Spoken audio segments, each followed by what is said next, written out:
देखिए nuclear physics में तुम्हारे पास यूनिट फर्स्ट चल रही थी और यूनिट सेकंड तुम्हारी फिनिश हो गई थी, और मैंने तुम्हारे पास पिछली वीडियो में बता दिया था कि साम्यानुभाविक सूत्र क्या होता है। साम्यानुभाविक सूत्र m बराबर क्या होता है, ZMH plus a minus z into m n minus e b क्या होती है वहाँ पर बंधन ऊर्जा, और बंधन ऊर्जा ई बी बराबर किसके बराबर होती है, e b plus e s plus e v आयतन ऊर्जा, ई वी पृष्ठीय ऊर्जा एस प्लस और कौन सी होती है, असम्मित ऊर्जा होती है, प्लस एक कौन सी होती है अपने पास, युग्मन ऊर्जा ईपी होती है। उन सभी का योग किसके बराबर होता है, ईबी अर्थात बंधन ऊर्जा। क्लियर। तो अपन ने शायद एक तो आयतन ऊर्जा निकाल ली थी नहीं निकाली थी, और दूसरी अपन ने निकाली थी पृष्ठीय ऊर्जा। क्या निकाली थी, पृष्ठीय ऊर्जा। और आज अपन निकालेंगे कि कूलम ऊर्जा क्या होती है, असम्मित ऊर्जा क्या होती है और बंधन ऊर्जा क्या होती है। अपन ने आयतन ऊर्जा निकाल ली थी, और आयतन ऊर्जा जो अपने पास ईवी समानुपाती ए आया था वो किसके बराबर आया था, ईवी बराबर ए एस इंटू ए।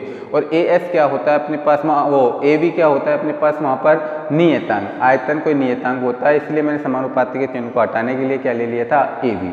तो अपने पास जो आयतन ऊर्जा आई थी टोटल ईवी बराबर कितनी आई थी, A V into A. Clear था।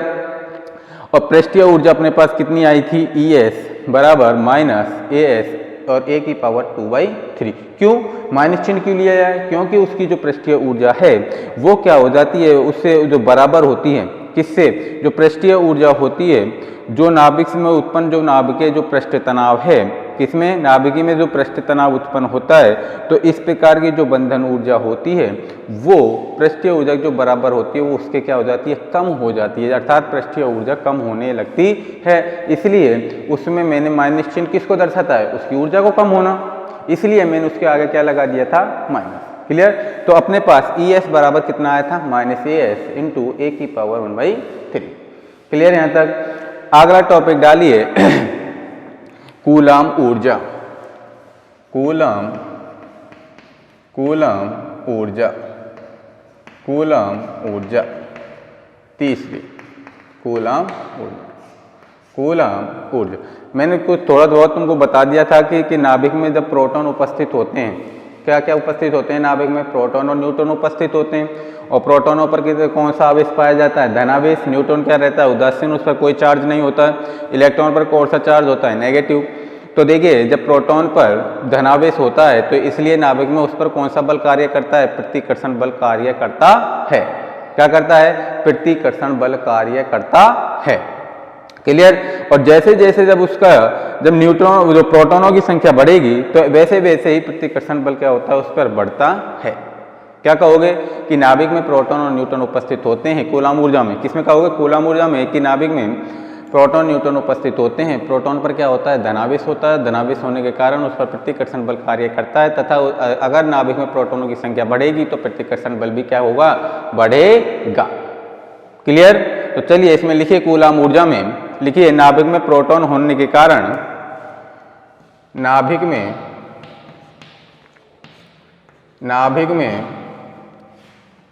प्रोटॉन होने के कारण, नाभिक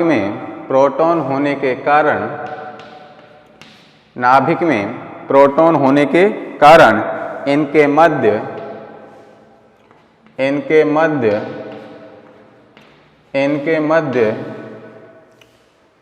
प्रतिकर्षण बल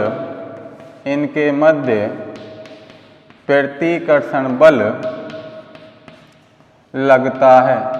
प्रतिकर्षण बल लगता है। नाभिक में प्रोटॉन होने के कारण इनके मध्य प्रतिकर्षण बल लगता है। जैसे जैसे प्रोटॉन की संख्या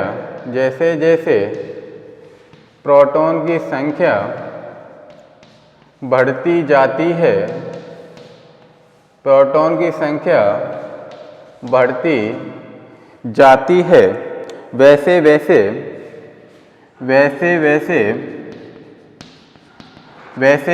प्रतिकर्षण बल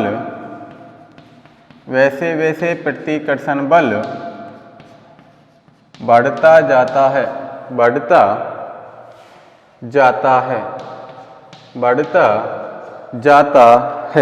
बढ़ता जाता है, जिससे बंधन ऊर्जा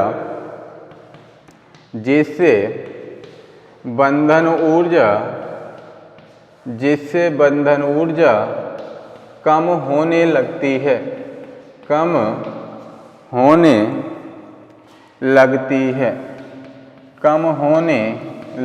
है। क्लियर है कूलम ऊर्जा कि नाभिक में प्रोटॉन होने के कारण उस पर कौन सा बल कार्य करता है? प्रतिकर्षण बल कार्य करता है। और जैसे जैसे नाभिक में प्रोटॉन की संख्या बढ़ेगी तो प्रतिकर्षण क्या होने लग जाता है? बढ़ने लग जाता है। और अगर जब प्रतिकर्षण बल बढ़ेगा तो उसकी जो बंधन ऊर्जा है वो क्या होने लग जाती है? कम होने लग जाती है। क्लियर? अर्थात नीचे लिखिए कि कूलम ऊर्जा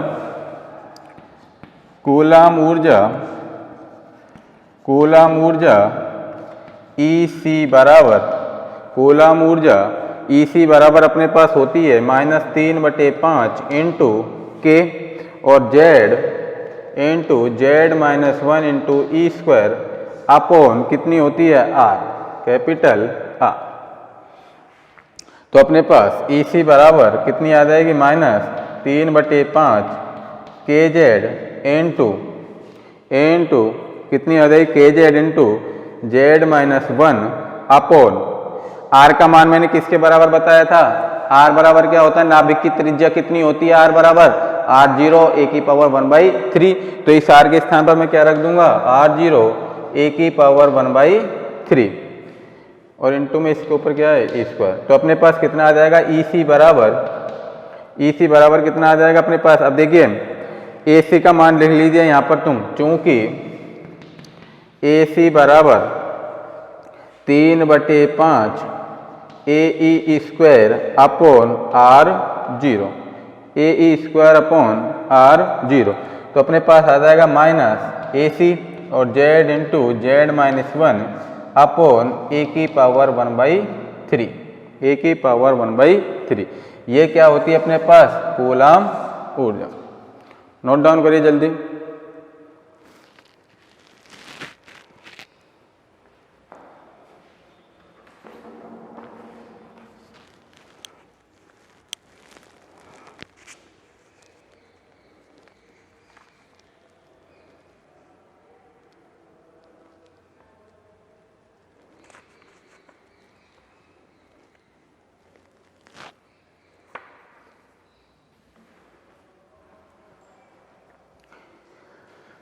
उतार लिया। AC का मान कितना लिया है? 3/5 AE² अपॉन R0। क्योंकि AC क्यों लिया है यहाँ पर? क्योंकि कोई भी नियतांक है। क्या है AC? कोई भी नियतांक, कोई कूलम नियतांक है जिसका मान कितना होता है? 3/5 AE² अपॉन R0। तो 3/5 AE² अपॉन R0 के स्थान पर मैंने क्या रख लिया? AC। तो Z इंटू Z-1 और माइनस क्यों आया है? क्योंकि उसकी बंधन ऊर्जा क्या होने लगती है? कम होने लगती है। और बंधन ऊर्जा कम होगी तो उसको डिनोट करने के लिए किसका चिन्ह लगाते हैं? माइनस। क्लियर? चलिए अगला डालिए असममित ऊर्जा।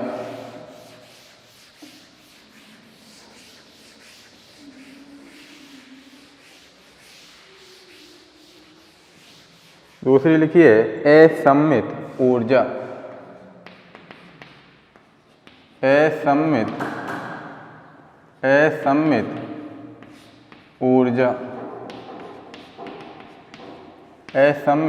ऊर्जा। देखिए इसमें जैसे जैसे नाभिक में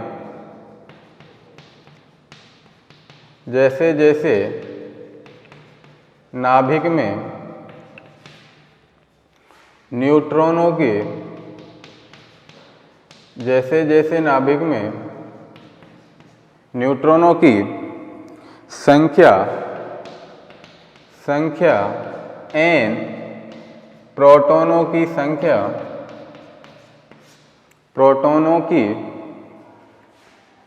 प्रोटॉनों की संख्या जैसे जैसे नाभिक में न्यूट्रॉनों की संख्या n, प्रोटॉनों की संख्या Z से अधिक होने लगती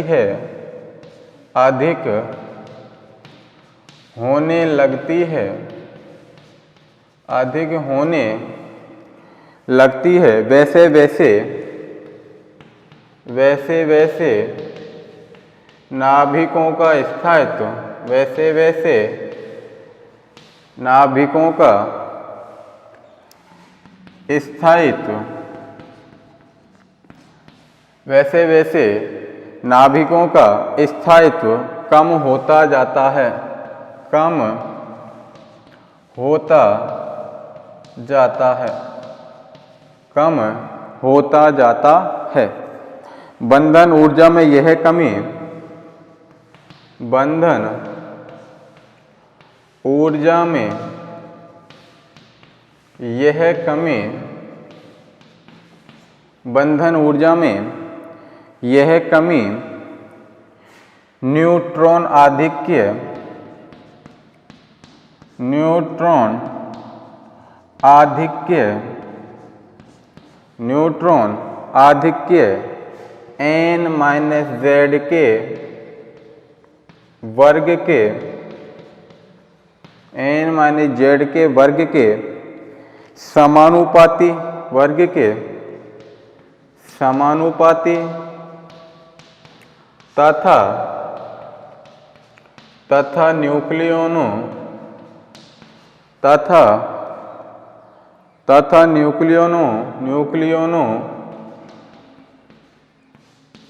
न्यूक्लियोनों की संख्या, न्यूक्लियोनों की संख्या A के व्युत्क्रमानुपाती, व्युत्क्रमानुपाती होती है, व्युत्क्रमानुपाती होती है। कि असममित ऊर्जा क्या है कि जैसे जैसे नाभिक में न्यूट्रॉनों की संख्या n, प्रोटॉनों की संख्या z से क्या होगी, अधिक होने लगती है, तो नाभिक का स्थायित्व का क्या होने लग जाता है, कम होने लग जाता है। तो उस स्थिति में जो बंधन ऊर्जा में आई कमी है वो न्यूट्रॉन आधिक्य n-z के वर्ग के क्या होती है, समानुपाती, और न्यूक्लियोनों की संख्या A के क्या होती है, व्युत्क्रमानुपाती होती है। क्लियर? कि जैसे जैसे नाभिक में न्यूट्रॉन की संख्या n प्रोटॉनों की संख्या से क्या होने लगती है, अधिक होने लगती है। किनकी? न्यूट्रॉनों की संख्या किससे, प्रोटॉनों की संख्या से, तो नाभिक का स्थायित्व क्या होगा, कम होगा। तो उस स्थिति में जब नाभिक की जो बंधन ऊर्जा है जो कम होगी, उसके लिए जो अपने पास बंधन ऊर्जा में कमी है वो उसका आधिक्य, न्यूट्रॉन के आधिक्य वो वर्ग के क्या होती है, समानुपाती, और न्यूक्लियोनों की संख्या A के क्या होती है, व्युत्क्रमानुपाती होती है। क्या? असममित ऊर्जा। तो असममित ऊर्जा को अपन किससे डिनोट करते हैं, EA। तो EA समानुपाती किसके हो गए अपने पास, किसके वर्ग के समानुपाती होती है, n-z का होल स्क्वायर अपॉन A के क्या होती है, व्युत्क्रमानुपाती, व्युत्क्रमानुपाती। क्लियर? और बंधन ऊर्जा में क्या हो रही है, कमी, तो इसलिए अपन ने किससे डिनोट कर दिया इसको, माइनस से। किससे कर दिया, माइनस। क्लियर? तो अपने पास कितना आ गया, EA समानुपाती। अब देखिए n न्यूट्रॉनों की संख्या किस किस के बराबर होती है, A-z, किसके होती है, A-z। भाई यहाँ लिख लेना, चूंकि n बराबर क्या होती है, A-z, न्यूट्रॉनों की संख्या बराबर क्या होती है, द्रव्यमान संख्या माइनस परमाणु क्रमांक। तो मैं अब n के स्थान पर क्या रख दूंगा, तो n के स्थान पर मैं रख दूंगा, कितना रख दूंगा, यहाँ माइनस n के स्थान पर A-z का स्क्वायर अपॉन A। तो अपने पास कितना आ जाएगा, EA समानुपाती माइनस कितना आ जाएगा, A-2z का होल स्क्वायर अपॉन A, और कितना आ जाएगा अपने पास, EA समानुपाती चिन्ह को मैं हटाऊंगा तो EA बराबर कितना आ गया, माइनस AA और A-2z का होल स्क्वायर अपॉन A।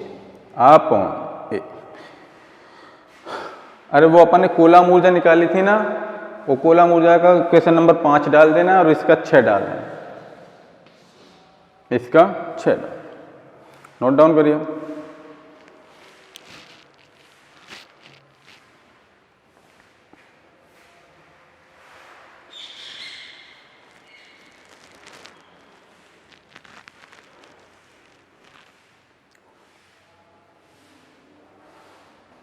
कर लिया?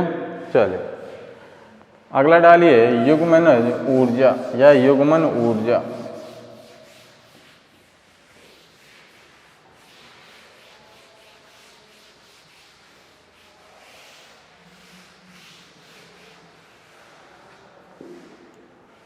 अगली है अपनी 5वीं युग्मन ऊर्जा अर्थात पेयरिंग एनर्जी। युग्मन ऊर्जा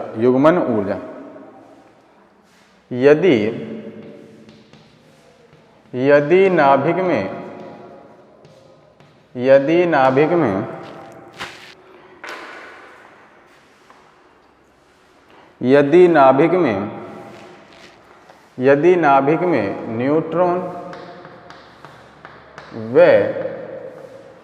नाभिक में न्यूट्रॉन व प्रोटॉन की संख्या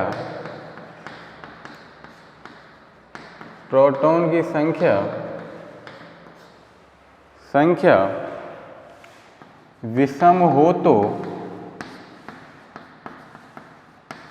यदि नाभिक में न्यूट्रॉन व प्रोटॉन की संख्या विषम हो तो नाभिक कैसा होगा? स्थायी होगा या अस्थायी होगा? बताइए।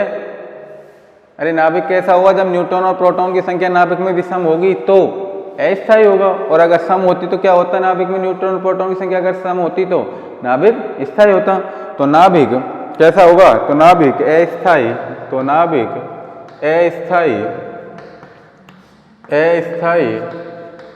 होता है। नाभिक अस्थायी होता है यदि एक भी विषम हो, यदि एक भी विषम है तो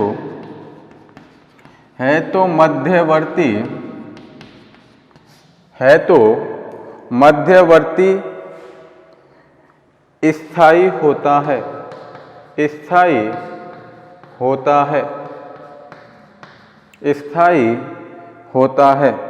इस युग्मन प्रभाव को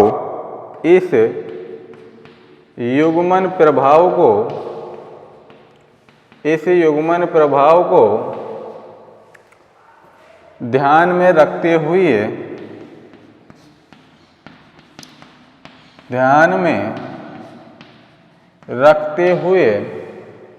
इस युग्मन प्रभाव को ध्यान में रखते हुए युग्मन ऊर्जा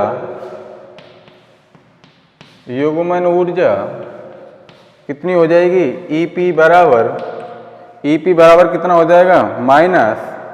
-AP अपॉन A की पावर 3/4। इसका इक्वेशन नंबर 7 डाल दें। Equation number 7।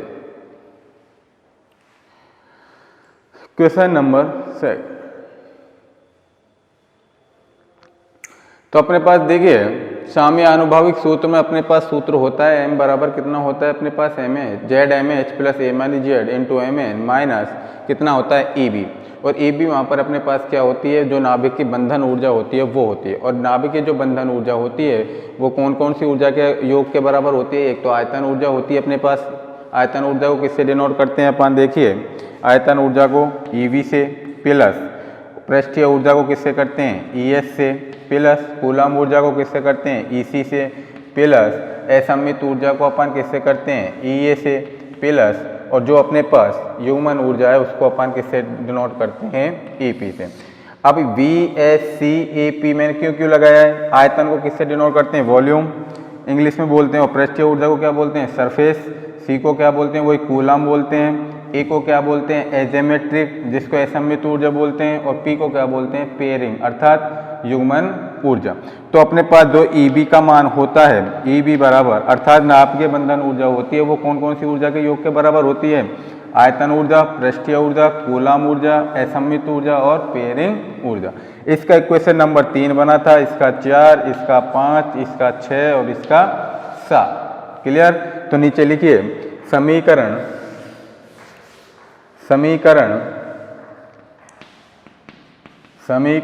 3, 4, 5, 6, 7 को जोड़ने पर इसको यहीं तक छोड़ देना। क्लियर? जोड़ने पर जो अपने पास एक अन्य सूत्र और आएगा उसमें अपन इसके मान रखकर और जब निकालेंगे। क्लियर?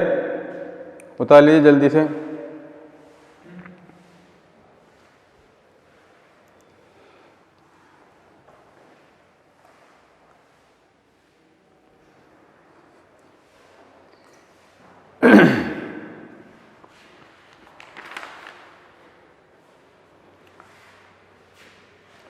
अगला हेडिंग डालिए नाभिक की त्रिज्या। अगला हेडिंग डालिए नाभिक की त्रिज्या। अगला हेडिंग है अपने पास नाभिक की त्रिज्या। नाभिक की त्रिज्या। नाभिक की त्रिज्या। देखिए जो अपन ने इक्वेशन वो डायरेक्ट वहाँ पे लिखी है ना, उसका पहले अपन क्या करेंगे, जो अपने पास समीकरण में ये लिखा दिया 3 4 5 6 7 को जोड़ने पर उसको वहीं छोड़ देना, क्योंकि पहले पढ़ेंगे अपन उसका, क्योंकि जो नाभिक का स्थायित्व है वो तो पूरा नहीं हो पाएगा इस वीडियो में। इसलिए जो ये मैंने छोटा टॉपिक है इसको उठाया है 2 4 5 मिनट का, इसको मैं करा दूंगा फिर, क्योंकि अगली वीडियो में अपन पहले नाभिक का स्थायित्व देखेंगे कि भाई नाभिक का स्थायित्व क्या होता है। उसके बाद जो अपने पास जो वो ऊर्जाएं हैं उनको जोड़ के जब उसको अपन एक सूत्र बनेगा और उस सूत्र को निकालेंगे। क्लियर। तो देखिए नाभिक की त्रिज्या, और हम जानते हैं कि नाभिक की त्रिज्या r बराबर क्या होती है, r0 a की पावर 1/3। क्लियर। और r0 वहाँ पर क्या होती है अपने पास, कोई नियतांक। तो अपने पास नाभिक की त्रिज्या जो होती है r बराबर r0 a की पावर 1/3, और a क्या होती है वहाँ पर द्रव्यमान संख्या। क्लियर। तो लिखिए इसमें नाभिक की त्रिज्या में लिखिए प्रयोगों के आधार पर, प्रयोगों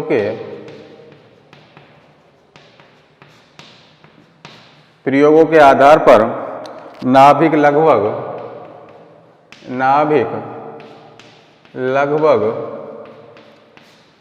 गोलीय आकार का, लगभग गोलीय आकार का होता है, गोलीय आकार का होता है। एक नाभिक जिसकी द्रव्यमान संख्या, जिसकी द्रव्यमान संख्या, जिसकी द्रव्यमान संख्या a है की त्रिज्या को निम्न प्रकार व्यक्त करते हैं। तो अपने पास नाभिक की त्रिज्या जो होती है वो कितनी होती है, r बराबर r0 a की पावर 1/3। लिख लेना यहाँ पर, यहाँ r0 बराबर क्या होती है,